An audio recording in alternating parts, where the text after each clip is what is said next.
KKMD 578화 폴란드 반응. 오르카 번고래 조달 프로그램의 다크호스로 등장한 KSS-3 도산 안창호급, KF-21 보라매에 이어 잠수함까지.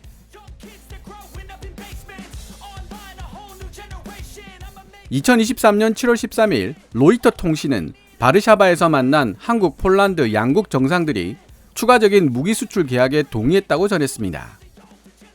국내 언론 연합뉴스도 같은 날짜에 폴란드는 한국산 무기를 추가로 도입하기로 결정했고 한국은 폴란드 농산물을 수입하기로 협의했다는 내용의 기사를 게재했죠.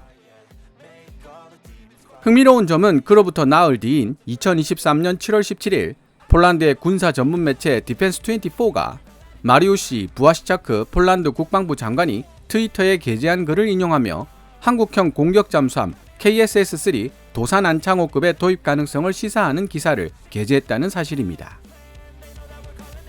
폴란드 안제이 두다 대통령이 한국산 무기를 추가로 도입하겠다고 언급한 직후 수면 위로 떠오른 KSS-3 도산 안창호급 도입설은 우연의 일치라고 보기엔 상상력을 자극시키는 요소들이 많습니다.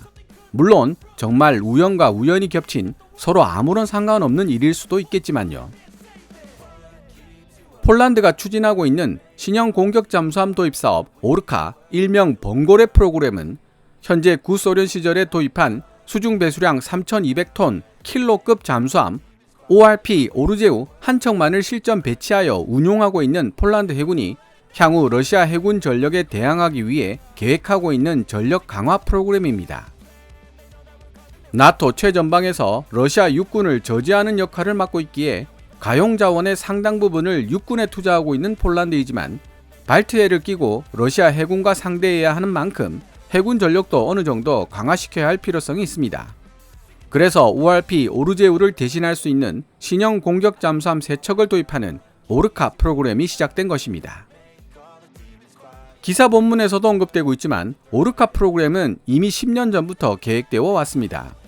그러나 그동안 정치 경제적인 이유로 지지부진을 거듭하다가 러시아 우크라이나 전쟁이 터지면서 급물살을 타게 됩니다. 그리고 최근 폴란드가 첨단 무기들을 대량 도입한 대한민국이 만든 공격 잠수함 KSS-3 도산 안창호급이 생각지도 못했던 유력 후보로 떠오르게 되었다는 내용을 담고 있습니다. 그럼 2023년 7월 17일 디펜스24가 게재한 기사를 번역해 본 뒤 이야기를 이어나가 보도록 하겠습니다. 기사 원문은 노란색 글자로 표시됩니다. 오르카 프로그램이 재개되기 시작했다. 군비청은 폴란드 해군이 사용할 신형 잠수함에 대한 예비 시장 협의를 시작했다. 오르카 프로그램은 폴란드 군 현대화를 위한 가장 중요한 프로그램들 중 하나이다. 우리의 목표는 잠수함을 구매하는 동시에 필요한 기술도 이전받는 것이다. 마리우시 부아시차크 국방부 장관 트위터에서 올해 디펜스24 데이 행사가 시작되었을 당시 국방부의 수장 마리우시 부아시차크가 신형 오르카 잠수함 조달 프로그램이 올해 말부터 시작될 것이라고 발표했던 것을 떠올려보자. 마리우시 국방부 장관은 신형 잠수함은 어뢰뿐만 아니라 미사일도 탑재할 수 있어야 하고 장기간 잠항이 가능해야 한다고 덧붙였다. 폴란드 군비청이 진행하는 예비시장 협의에서 논의되어야 할 주제는 신형 잠수함 구매 가능성에 대한 심도 있는 분석이다. 신형 잠수함은 다음과 같은 최소 요구사항을 충족시킬 수 있어야 한다. 1. 현대 작전 전구에서 사용하기에 충분한 수준의 수상 및 수중 속도를 낼 수 있는 능력. 2. 최소 30일 이상 잠항하여 독자적 작전을 높은 수준으로 수행할 수 있는 능력. 3. 200m 이상의 깊이까지 잠수할 수 있는 능력. 4.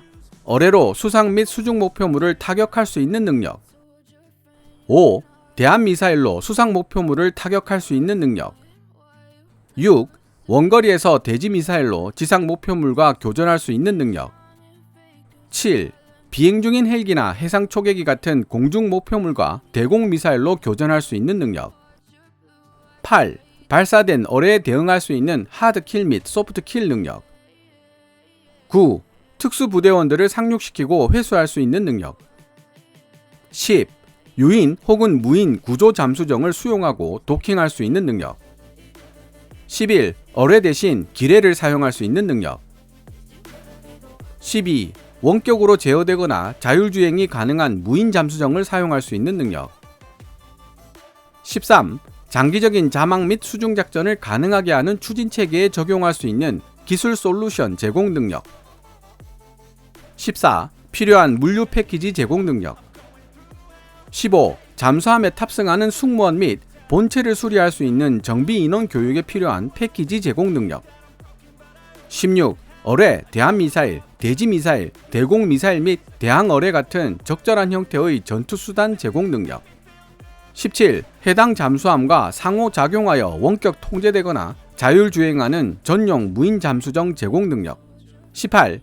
이미 개발되어 있는 기술 솔루션과 계약업체의 생산 능력에 기반하여 정해진 기간 안에 잠수함을 제작하여 인도할 수 있는 능력. 지금까지 살펴본 바와 같이 종합적인 무장과 장비를 갖춘 매우 현대적인 잠수함만이 폴란드 해군이 요구하고 있는 사항들을 만족시킬 수 있다. 따라서 세계적으로 기술력을 인정받고 있는 조선업체들이 만든 신형 잠수함들만이 후보로 고려되고 있다. 독일, 스웨덴, 프랑스, 이탈리아, 스페인, 튀르키예, 일본, 그리고 대한민국이 바로 그런 신형 잠수함들을 건조할 수 있는 능력을 지니고 있는 나라들이다. 신형 잠수함이 어떤 방식의 추진 체계를 요구하는지는 명시되어 있지 않다.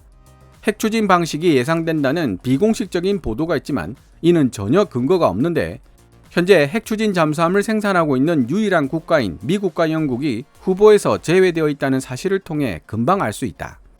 폴란드에게 가장 큰 군사적 위협이 되고 있는 러시아와 그에 동조하고 있는 중국은 논할 가치조차 없다. 얼마 전만 해도 대한민국으로부터 신형 잠수함을 구매할 가능성은 거의 없어 보였지만, 최근 폴란드를 대상으로 한 대한민국의 군사장비 수출액이 급증하면서 폴란드 방위산업에서 차지하는 비중이 크게 증가했다. 비공식적인 정보에 따르면 폴란드 정부는 대한민국이 제안하고 있는 KSS-3 도산 안창호급을 매우 진지하게 고려하고 있는 것으로 보인다. 공중 플랫폼 FA-50PL, 지상 플랫폼 K9 썬더와 K2PL과 함께 대한민국이 만든 공격 잠수함 KSS-3 도산 안창호급이 흰색과 빨간색으로 수놓아진 국기를 달고 폴란드 해군에 실전 배치되는 그날이 현실로 다가올 수 있을까? 폴란드는 최소 10년 전부터 오르카 프로그램에 따라 신형 잠수함 3척을 구매할 계획을 세우고 있었다. 현재 폴란드 해군은 구소련이 만든 킬로급 잠수함 ORP 오르제우 한 척만을 1980년대 후반부터 운용해 오고 있다. 2002년부터 2021년 사이 노르웨이에서 만든 코벤급 잠수함이 폴란드에서 운용되었으나 2017년부터 점진적으로 퇴역하기 시작했다. 오늘날 잠수함 전력이라는 측면에서 폴란드 해군의 전투력은 매우 제한적인 상황이며, 그나마 현역으로 남아있는 ORP 오르제우도 향후 도입하게 될 신형 잠수함을 위해 수병대를 훈련시키는 용도로 주로 사용되고 있다. 지금까지 2023년 7월 17일 디펜스24가 게재한 기사, 예비시장 협의가 시작된 오르카 프로그램, 대한민국 KSS-3도 포함되어 있나? 를 번역해 보았습니다. 폴란드가 대한민국 무기를 추가 도입하기로 결정했다는 보도는 다음의 두 가지 방향으로 분석할 수 있습니다. 첫째, 이미 도입한 플랫폼들, 예를 들어 FA-50이나 K9 자주포, K2 흑표나 K239 천무 같은 플랫폼들을 추가로 더 도입하겠다는 말로 이해할 수 있고, 둘째, 지금까지 도입하지 않았던 새로운 플랫폼들을 추가로 도입하겠다는 말로도 이해할 수 있습니다. 후자의 경우 KF-21 보람의 도입이 가장 직관적으로 와닿는 사례가 될 텐데요. 7월 17일 디펜스24의 기사 내용으로 보면 KF-21 보람의 외에 한국형 공격 잠수함 KSS-3도 폴란드가 새로이 도입할 가능성이 있는 무기 체계에 추가될 수 있을 것 같습니다. 혹시나 싶어 외신을 검색해봤더니 일본의 군사 전문 블로그 항공만능론 GF에서도 저와 비슷한 분석을 하고 있다는 사실을 알 수 있었고, 인도 매체 유라시안 타임즈 역시 KF-21 보람의 도입에 큰 관심을 나타내고 있는 국가들을 나열하며 폴란드와 UAE를 언급하는 분석을 보여주기도 했습니다.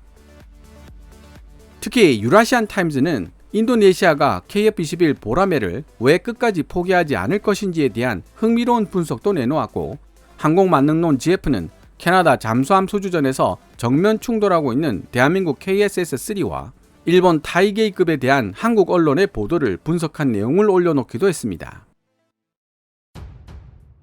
항공만능론 GF에 게재된 기사를 읽으면서 비로소 알게 된 사실이지만 일본 국내에서는 캐나다 잠수함 수주전에 타이게이급이 유력 후보 중 하나로 언급되어 있다는 사실이 그다지 큰 관심을 끌지 못하고 있는 것 같았습니다.